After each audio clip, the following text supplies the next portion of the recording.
Breaking news చూస్తున్నాం. Minor మర్డర్కి సంబంధించి లోకేష్ అనే యువకుడి పైన అనుమానాలు ఉన్నాయన్నారు మృతురాలి వైష్ణవి తండ్రి కొండయ్య.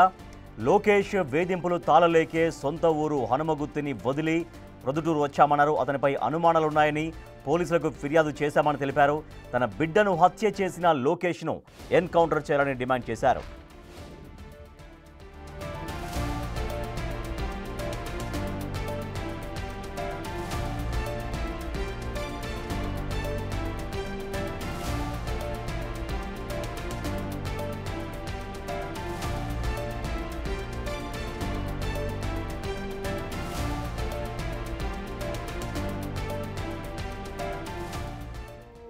మనకి పి వైష్ణవి అని చెప్పేసి 17 years old అమ్మాయి యాక్చువల్లీ నిన్న ప్రొద్దుటూరు 1 town లిమిట్స్లోని మిస్సింగ్ కంప్లైంట్ ఇచ్చారు వాళ్ళ పేరెంట్స్ వచ్చి. మనం మిస్సింగ్ కేసు ఒకటి ఫైల్ చేయడం జరిగింది. ఆఫ్టర్ దట్ మన ఎస్ఐ అండ్ ఎంటైర్ బ్యాచ్ అంతా కలిపి ఇక్కడ మనకి ఉన్నారు అని తెలిసి ఇక్కడంతా వచ్చి గాలించాము, గండికోట ఏరియా అంతా. సో గాలిస్తే ఈరోజు మార్నింగ్ అరౌండ్ 6-6:30 టైంలోని మనకి ఆ అమ్మాయి బాడీ దొరకడం జరిగింది. అండ్ ఆఫ్టర్ దట్ ఇప్పుడు మేము విచారిస్తున్నాము. అట్ ద మూమెంట్ సస్పీషియస్గా ఎవరెవరైతే ఉన్నారో వాళ్ళని ఇంటరాగేట్ చేసి ఫర్దర్గా ఏమైనా ఉంటే details will tell to media. Thank you. Kadapa జిల్లాలోని పర్యాటక కేంద్రం గండికోటలో మైనర్ బాలిక వైష్ణవి అనుమానాస్పద స్థితిలో మృతి చెందింది. ప్రొద్దుటూరులోని గౌతమి జూనియర్ కళాశాలలో ఇంటర్ చదువుతున్న వైష్ణవి లోకేష్ అనే యువకుడితో కలిసి గండికోటకు వెళ్ళింది. అక్కడే ఆమెపై అత్యాచారం చేసి ఆపై హత్య చేసినట్లు అనుమానిస్తున్నారు. బాలిక మృతదేహం నగ్నంగా గండికోట ధాన్యాగారం పక్కన పడి ఉంది.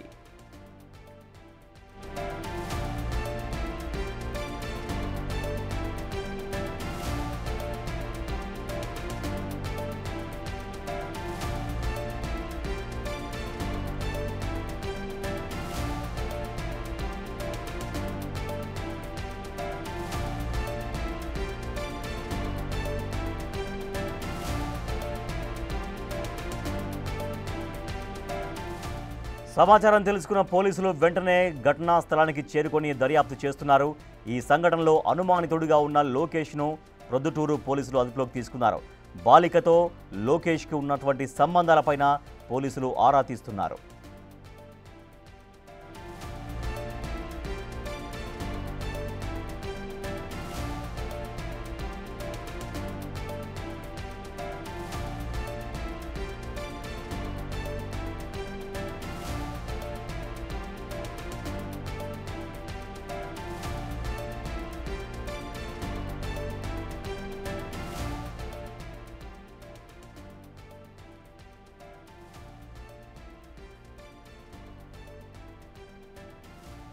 మనం బిగ్ టీవీ స్క్రీన్ పైన చూస్తున్నాం.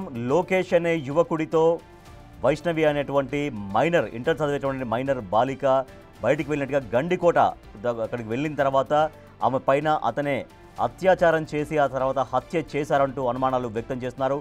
అయితే లోకేష్ అనే యువకుడి పైన పూర్తిగా అనుమానాలు ఉన్నాయంటున్నారు వైష్ణవి తండ్రి కొండయ్య. లోకేష్ వేధింపులు తాళలేకే సొంత ఊరు హనుమగుత్తిని వదిలి ప్రొద్దుటూరు వచ్చామన్నారు. అతనిపై ఎన్నో అనుమానాలు ఉన్నాయంటూ పోలీసులకు ఆయన కంప్లైంట్ చేశారు. తన బిడ్డను హత్య చేసినటువంటి లోకేష్ను ఎన్కౌంటర్ చేయాలని డిమాండ్ చేస్తున్నారు. బిగ్ టీవీ స్క్రీన్ పైన మనం చూస్తున్నాం. లోపలికి వెళ్ళేటప్పుడు ఆ నిందితుడు లోపలికి వెళ్ళేటప్పుడు అతని వెనుక అమ్మాయి కూడా కూర్చొనింది బైక్ పైన. కానీ తిరిగి వచ్చేటప్పుడు మాత్రం ఒక్కడే సింగిల్గా వస్తున్నాడు. అంటే ఆమెను తనే వెంటబెట్టుకొని తీసుకెళ్ళినటువంటి వ్యక్తి మళ్ళీ తిరిగి తీసుకొని రావాలి, కానీ అట్లా కాకుండా ఒక్కడే వస్తున్నటువంటి విజువల్ కూడా మనం చూస్తున్నాం. సో వెళ్తున్నప్పుడు మాత్రం జంటగా లోపలికి వెళ్ళారు, వచ్చేటప్పుడు మాత్రం సింగిల్గా వస్తున్నాడు. సో ఖచ్చితంగా అతనే ఆ అమ్మాయి పైన అత్యాచారం చేసి హత్య చేశారన్నటువంటి అనుమానాలకి మరింతగా బలం చేకూరేలా ఈ సీసీటీవీ ఫుటేజ్ మనకి కనిపిస్తూ ఉంది. మరింత సమాచారాన్ని మా ప్రతినిధి శివ అందిస్తారు. శివ, ఏం జరిగిందని చెప్తున్నారు? మనం చూడొచ్చు, విజువల్స్ కూడా మనకు కనిపిస్తున్నాయి చాలా క్లియర్గా. లోపలికి వెళ్ళేటప్పుడు ఇద్దరు, అమ్మాయి కూడా బైక్ వెనకాల కూర్చుంది, కానీ వచ్చేటప్పుడు మాత్రం ఒక్కడే సింగిల్గా వస్తున్నాడు. సో ఇంకా అతనే హత్య చేశాడని తండ్రి ఆరోపిస్తున్నారు. పోలీసులు ప్రాథమికంగా ఎటువంటి ఎంక్వైరీ కొనసాగిస్తున్నారు? ఇప్పటిదాకా ఆయన అదుపులోకి తీసుకున్న తర్వాత, ఆ లొకేషన్ అదుపులోకి తీసుకున్న తర్వాత ఎటువంటి సమాచారం పోలీసులు రాబట్టగలిగినట్టుగా తెలుస్తోంది?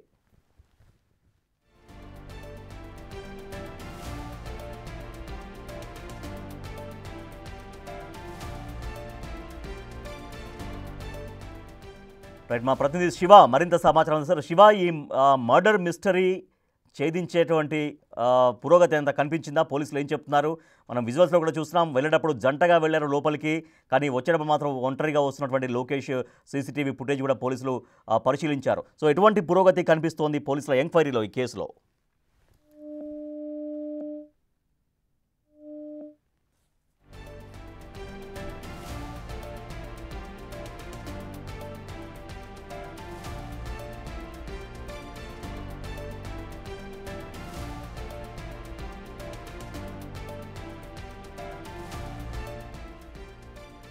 మనం చూస్తున్నాం బిగ్ టీవీ స్క్రీన్ పైన విజువల్స్.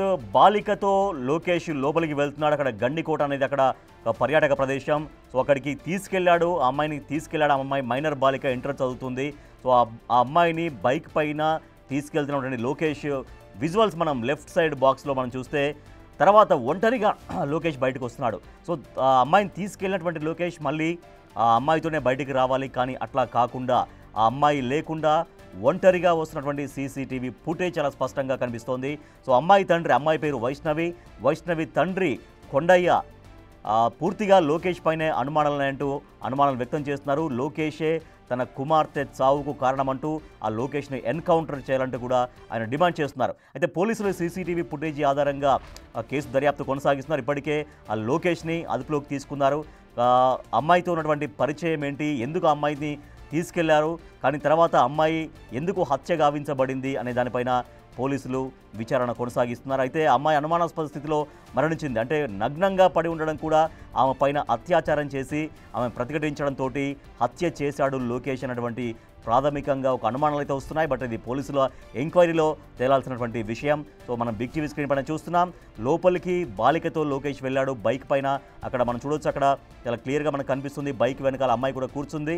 కానీ లోపలికి వెళ్ళేటప్పుడు కూర్చున్నటువంటి అమ్మాయి, బైక్ పైన కూర్చున్న అమ్మాయి బయటికి వచ్చేటప్పుడు మనకు కనిపించట్లేదు. సింగిల్గా లోకేష్ అనేటువంటి వ్యక్తి ఒక్కడే వస్తున్నాడు. సో ఈ మైనర్ మర్డర్ ఎందుకు జరిగింది, సో లోకేష్కి ఎంత పాత్ర ఉంది, ఇంకా లేకపోతే ఇంకా లోపల ఇంకా ప్లేస్లో ఇంకెవరైనా ఉన్నారా, ఇంకా లోకేష్ ఎవరినైనా పెట్టి అందరూ కలిసి అత్యాచారం చేశారా, ఇంకా ఈ రకరకాల కోణాల్లో అనేక అనుమానాలు వస్తూ ఉన్నాయి. సో చాలా ధీమాగా వస్తున్నాడు, చాలా సింగిల్గా వస్తున్నాడు. లోపలికి వెళ్ళేటప్పుడు మాత్రం అమ్మాయితో వెళ్ళినటువంటి లోకేష్ బయటికి మాత్రం చాలా ధీమాగా వస్తున్నాడు. ఆల్రెడీ మనం చూస్తున్నాం, అక్కడ స్పాట్ దగ్గరికి వెళ్ళారు. ఒక డాగ్ స్క్వాడ్తో అక్కడ అన్ని పరిశీలిస్తున్నారు పోలీసు అధికారులు. లోకేష్ని అయితే ప్రస్తుతం అదుపులోకి తీసుకొని విచారిస్తున్నామని పోలీసులు చెప్తున్నారు. అయితే తన కుమార్తె చావుకి లోకేషే కారణమంటూ కుమార్తె తండ్రి కొండయ్య ఆరోపిస్తున్నారు. ఆ లోకేష్ని ఎన్కౌంటర్ చేయాలని కూడా ఆయన డిమాండ్ చేస్తున్నారు.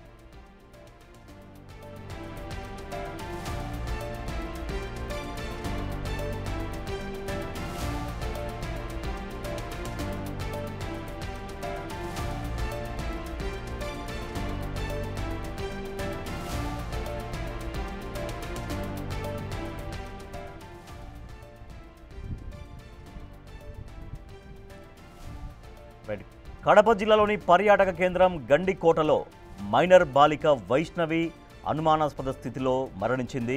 ప్రొద్దుటూరులోని గౌతమి జూనియర్ కాలేజీలో ఈ అమ్మాయి ఇంటర్ చదువుతోంది. అయితే లోకేష్ అనే యువకుడితో కలిసి గండికోటకు వెళ్ళింది. గండికోట అనేది ఒక ప్రఖ్యాత పర్యాటక ప్రాంతం. అక్కడికి వెళ్ళారు, జంటగా వెళ్ళారు. మనం చూస్తున్నాం బిగ్ టీవీ స్క్రీన్ పైన మనం చూడొచ్చు. లెఫ్ట్ సైడ్ బాక్స్లో అక్కడ బైక్ పైన లోకేష్ అండ్ లోకేష్ వెనకాల ఎవరైతే చనిపోయారో వైష్ణవి, ఇద్దరు కలిసి అక్కడ వెయిట్ చేస్తున్నారు. యాక్చువల్గా అంటే లోపలికి వెళ్ళడం కోసం అక్కడ వెయిట్ చేస్తున్నటువంటి ఫోటో కూడా మనం చూస్తున్నాం, వీడియో కూడా మనం చూస్తున్నాం. మనం టైం కూడా చూడొచ్చు. ఉదయం 8:30 ప్రాంతంలో అనుకుంటా నిన్న డేట్న మనకు కనిపిస్తుంది సీసీటీవీ ఫుటేజ్ పైన. సో నిన్న లోపలికి వెళ్ళారు, జంటగా వెళ్ళారు, కానీ వచ్చేటప్పుడు మాత్రం లోకేష్ ఒక్కడే వచ్చాడు. సో వైష్ణవిని ఏం చేశాడు లోకేష్? వైష్ణవిని తనే చంపేశాడా, వైష్ణవి పైన అత్యాచారం చేసి తర్వాత ఆమె ప్రతిఘటించడంతో హత్య చేశాడా అనేటువంటి కోణంలో అయితే ప్రస్తుతం అయితే పోలీసులు దర్యాప్తు చేస్తున్నారు. అయితే దీంట్లో ఈ వైష్ణవి మృతిలో లోకేష్ పాత్రనే ఉందా, ఇంకా లోకేష్తో ఇంకా ఎవరైనా కూడా దీంట్లో పాత్ర కలిగి ఉన్నారా, అంటే లోపల ఆల్రెడీ ఇంకెవరైనా ఉన్నారా, ఆ గండికోటలో ఇంకెవరైనా ఏదైనా బ్యాచ్ ఆ లోకేష్ ఫ్రెండ్సా లేకపోతే ఇంకెవరైనా బ్యాచ్ ఉన్నారా, వాళ్ళు ఏమైనా ఇటువంటి అఘాయిత్యానికి ఒడిగట్టారా, ఆ లోకేషే మరి ఇటువంటి పని చేసి తను హత్య చేసి లోకేషే బయటకు వచ్చాడా, లేదంటే వేరే వాళ్ళు ఎవరైనా అటాక్ చేయడంతో లోకేష్ ఏమైనా భయపడి బయటకు వచ్చాడా? సో రకరకాల అనుమానాలు అయితే ఉన్నాయి. కానీ ముమ్మాటికి తన కుమార్తె చావుకు లోకేషే కారణమంటూ ఇప్పటికే వైష్ణవి తండ్రి కొండయ్య ఆరోపిస్తున్నారు. లోకేష్ వేధింపులు గతంలో కూడా ఉన్నాయి. గతంలో ఉన్నప్పుడు ఎన్నోసార్లు మేము ఆ లోకేష్ను వారించే ప్రయత్నం చేశాం. అక్కడ సొంత ఊరు వదిలిపెట్టి వేరే ఊరికి రావాల్సి వచ్చింది. అయినా కూడా లోకేష్ అలాగే వెంటబడుతున్నాడు మా అమ్మాయిని. తనే ఈ రకంగా మాయమాటలు చెప్పి తనతో వెంట తిప్పుకుంటూ ఇట్లా తను చంపేశాడంటూ వైష్ణవి తండ్రి కొండయ్య ఆ లోకేష్ని ఎన్కౌంటర్ చేయాలని డిమాండ్ చేస్తున్నారు. మా ప్రతినిధి శివ మరింత సమాచారం అందిస్తారు. శివ, ఈ మర్డర్ మిస్టరీలో ఏమైనా తేల్చడంలో పురోగతి కనిపిస్తోందా? సో లోకేష్ని పోలీసులు విచారిస్తున్నారు, అదుపులోకి తీసుకున్నారు. లోకేష్ దగ్గర నుంచి ఎటువంటి సమాచారం తెలుసుకుంటారు? అట్ ద సేమ్ టైం ఈ అమ్మాయి ఎవరైతే చనిపోయారో వైష్ణవికి లోకేష్కి ఇంకా కామన్ ఫ్రెండ్స్ ఎవరైనా ఉన్నారా? వాళ్ళ దగ్గర నుంచి ఏమన్నా దీనికి సంబంధించినటువంటి మిస్టరీ ఛేదించేటువంటి వివరాలు తెలిసే అవకాశం ఉందా? రాజేష్, ఎవరైతే ఇంటర్ బాలిక దారుణ హత్యకు గురి కాబట్టారో దానికి సంబంధించి కూడా కొన్ని కీలక విషయాలు ఉంటాయి. దీనికి సంబంధించి కూడా మనం చూస్తాం.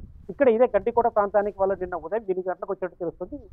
వచ్చిన తర్వాత మరి 10 గంటలకు ఉదయం 8 గంటలకు ఇద్దరు వచ్చిన తర్వాత 10 గంటలకు మాత్రం ఎవరైతే ఉన్నారో లోకేష్ ఒక్కడ మాత్రం ఇక్కడి నుంచి బయటికి వెళ్ళాడు. సో ఈ నేపథ్యంలో కూడా ఇక్కడ ఉదయం 8 నుంచి 10 లోపు ఈ ఘటన జరిగేట్టు అనుమానాలు వ్యక్తం చేస్తున్నారు పోలీసులు. దీనికి సంబంధించి కూడా ఇక్కడ బాలిక హత్య కాబడిన తర్వాత మాత్రం లోకేష్ ఒక్కడే వెళ్ళడం, దాని తర్వాత ఇక్కడ పర్యాటక ప్రాంతం కావడంతో అది కూడా ఈ ప్రాంతానికి సంబంధించి ఇది కొంత కొండ ప్రాంతం కావడంతో ఇక్కడ కొన్ని నిర్మానుష ప్రాంతానికి వెళ్ళారు. ఇక్కడ చెట్ల పునరుచాటం అక్కడికి వెళ్ళిన తర్వాత అక్కడ అమ్మాయిపై దారుణానికి ఒడిగట్టినట్టు తెలుస్తుంది. ఆ తర్వాత మాత్రం తను ఒక్కడే వెళ్ళిపోవడంతో అయితే నిన్న ఉదయం సంబంధించి కాలేజీకి అమ్మాయి వెళ్ళకపోవడంతో కాలేజీ సంబంధించిన యాజమాన్యం కూడా వైష్ణవికి తల్లిదండ్రులకు ఫోన్ చేశారు. అయితే తన అమ్మాయి కాలేజీ రాలేంటారు. వెంటనే తల్లిదండ్రులు మాత్రం పొద్దుటూరు పోలీస్ స్టేషన్లో ఫిర్యాదు చేశారు. దీనిపై నిన్న మధ్యాహ్నం సమయంలో కేసు నమోదైనట్టు తెలుస్తుంది. దీనికి సంబంధించి కూడా ఆరాధించారు. ఎందుకంటే వాళ్ళు ఆ ఫిర్యాదు కూడా స్పష్టంగా పేర్కొన్నారు.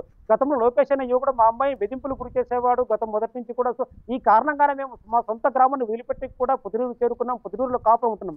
అయినప్పటికీ కూడా లోకేష్ అనే వెదింపులు గురి చేస్తూ కూడా మా అమ్మాయిని వేధించేవాడంటూ కూడా చెబుతున్నారు. సో ఈ నేపథ్యంలోనే నిన్న ఉదయం అమ్మాయిని నమ్మించి ఇక్కడికి తీసుకొని వచ్చి ఇక్కడ అఘాయిత్యాన్ని పాల్పడినట్టు తెలుస్తుంది. దీనికి సంబంధించి కూడా అమ్మాయి ఇప్పుడే మృతదేహాన్ని కూడా పోలీసులు ఇక్కడ పోస్ట్ మార్టం నిర్వహించి తల్లిదండ్రులకు అప్పించి జరిగింది. అయితే మాత్రం ఈ కోరంలో కొన్ని కీలక విషయాలు వెలుగుతున్న అవకాశం ఉంది. లోకేష్ మొదటి నుంచి బెదిరింపు గురి చేయడం, లోకేష్ ఒక్కడే వచ్చాడా లేదంటే లోకేష్ తనతో పాటు ఇంకెవరైనా వచ్చారా, ఇక్కడ అమ్మాయిపై అఘాయిత్యాన్ని పాల్పడ్డారన్న కోణంలో కూడా ఇప్పుడు పోస్ట్ మార్టం నివేదికలు తేలాల్సి ఉంది. రాజేష్, రైట్ శివ, అయితే అక్కడ గండికోట అనేది ప్రఖ్యాతమైనటువంటి పర్యాటక ప్రదేశం. అక్కడ ఇటువంటివి జరిగే అవకాశం ఎంతవరకు ఉంది? ఎందుకంటే రెగ్యులర్గా అక్కడ పర్యాటకులు తిరుగుతూ ఉంటారు. అటువంటిది ఉందా, లేకపోతే దూరంగా ఇంకా ఒక నిర్మానుష్య ప్రాంతానికి వెళ్ళేటువంటి అటువంటి వెదర్ కూడా అక్కడ ఉన్నట్టుగా తెలుస్తోందా?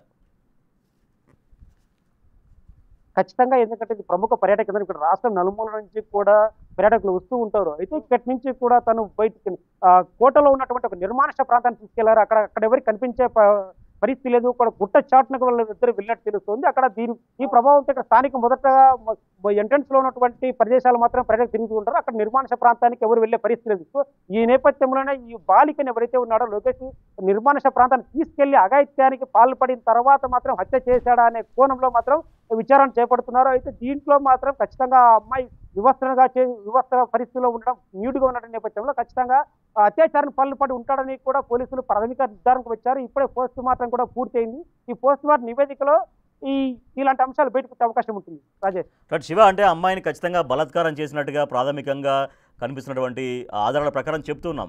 కానీ అక్కడ సిబ్బంది ఉంటారు. పర్యాటక ప్రదేశం అంటే జనరల్గా వాళ్ళు సెక్యూరిటీ గార్డ్స్ ఉంటారు, తిరుగుతూ ఉంటారు. సో వాళ్ళు ఎవరు కూడా అంటే అమ్మాయి అన్న బలాత్కారం చేసేటువంటి సమయంలో ఆ అమ్మాయి అన్న అరవడాలు, కేకలు పెట్టడాలు కూడా జనరల్గా ఉంటాయి. కానీ అటువంటివి ఏమన్నా గమనించారంటున్నా, అటువంటిది ఏమన్నా సమాచారం వాళ్ళ దగ్గర నుంచి అక్కడ ఉండే సెక్యూరిటీ గార్డ్స్ దగ్గర నుంచి పోలీసులు ఏమైనా తెలుసుకున్నారా? ఇప్పటికైతే మాత్రం ఇక్కడ ప్రముఖంగా పర్యాటక కేంద్రం కావడంతో ప్రజలంతా కూడా పర్యాటకులంతా ఇక్కడ ఉంటారు. అయితే వీళ్ళిద్దరు మాత్రమే ఇక్కడ నిర్మానుష ప్రాంతానికి వెళ్ళడం, ఆ ప్రాంతంలో అంటే వీళ్ళిద్దరికి మొదటి నుంచి కూడా ఒక పరిచయం ఉన్నట్టు తెలుస్తుంది. ఈ పరిచయం పైన ఆ బాలికను నమ్మించి ఆ ప్రాంతానికి నిర్మానుష ప్రాంతానికి తీసుకెళ్ళని తెలుస్తుంది. సో ఇద్దరి మధ్య గతంలో సాన్నిహిత ఉన్న కారణంగానే తను నమ్మి అతనితో పాటు ఈ నిర్మానుష ప్రాంతానికి కూడా వెళ్ళినట్టు పోలీసులు అనుమానిస్తున్నారు. అయితే మాత్రం అక్కడ పూర్తిగా డీప్ ఫారెస్ట్ కావడంతో పూర్తిగా కోట ఉంటుంది. అందులో దీని వెనుక ఒక పెద్ద కోట ఉంటుంది. గడాభారం. సో దీని ఇక్కడి నుంచి ఎవరికి కనిపించే పరిస్థితి ఉండదు. ఈ కోటకు బ్యాక్ సైడ్ వెళ్ళడం కారణంగా ఇక్కడ ఎవరిని కూడా వాళ్ళిద్దరిని గమనించే పరిస్థితి లేకపోవడంతో ఈ ఘటన జరిగినట్టు కూడా ప్రాథమికంగా తెలుస్తుంది. అయితే అమ్మాయి పై మాత్రం అత్యాచారానికి పాల్పడ్డట్టు కూడా ప్రాథమిక ఆధారాలు లభించినట్టు కూడా పోలీసులు నిర్ధారణకు వచ్చారు. Right, thank you Shiva. Kadapa జిల్లా గండికోటలో పర్యాటక ప్రాంతంలో ఉన్నటువంటి గండికోటలో ఒక మైనర్ బాలిక అనుమానాస్పదలో మరణించింది. సో నగ్నంగా ఆమె బాడీ శరీరం పడి ఉండడంతో ఖచ్చితంగా తన వెంట వచ్చినటువంటి లోకేష్ అనే వ్యక్తే ఆమెను అత్యాచారం చేసి ఆపై హత్య చేశాడని ప్రాథమికంగా పోలీసులు అనుమానిస్తున్నారు. దీనికి సంబంధించినటువంటి వివరాలు సేకరించే పనిలో ప్రస్తుతం అయితే పోలీసులు ఉన్నారు.